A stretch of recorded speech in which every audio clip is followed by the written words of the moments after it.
How would you have handled the ECW? Oh, God. Let me say this real quick. And by the way, I saw the ECW roster as of the time that they went out of business, and I can certainly understand why. I don't even know who some of them fucking people were. But no, ECW... Look, ECW had a lot of my friends work there and had a lot of great talent go through there. And ECW at that time was a shell of its former self, which as big as it ever got, it was seen by 1/10 of as many people in this country and a minute fraction around the world as WWF and WCW. And having an ECW invasion to me would only muddy the water. They went out of business, cherry pick your key talent, give them jobs, give them positions, one or the other. But to put ECW in there, if they hadn't have prolonged the agony of that, I knew when ECW started, I was in Knoxville, running Smoky Mountain.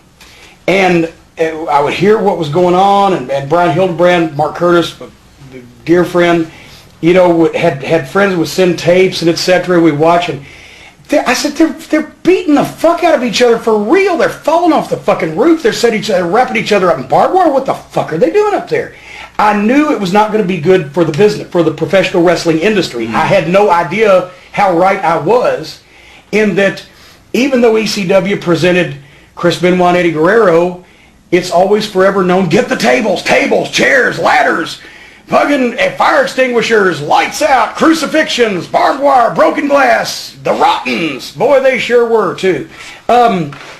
This hardcore bullshit where suddenly, you know, I like the business, as Dutch Mantell always says in his greatest line, I like the business a lot better when the marks were out front in the seats.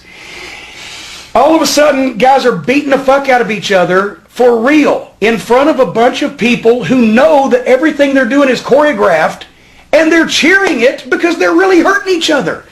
What kind of fucking psychology is that? And they're doing it for practically no money. And they're also doing it just for the sake of being on television so the people chant ECW. Why do the wrestlers in the ring want the people to chant the name of the promotion? It used to be, go Ricky, go. Now it's ECW. Oh, great. I just fractured my fucking sacroiliac, broke my fucking leg, and shoved a fucking wooden spike up my taint. And they're not chanting Jim. They're chanting ECW. Great. It's fucking stupid. It hurt the fucking guys. It hurt the fucking business. It immuned and numbed the fans. You can't do an angle anymore, an injury angle, because they've seen these guys do everything but fucking be run through a razor blade factory. It hurt the business. It hurt our tools, the ability we had to get heat and draw. It numbed people to everything. It was fucking rotten. Closed ECW down, taking the 4 guys that I wanted to take and hope that everybody forgot about it, and maybe we could go back to some semblance of sanity where guys didn't have to kill themselves and cripple themselves and shorten their careers in front of people who knew that they were cooperating with each other to do it. Mm-hmm. And when you watch these really hardcore matches, you know, The Wrestler, right?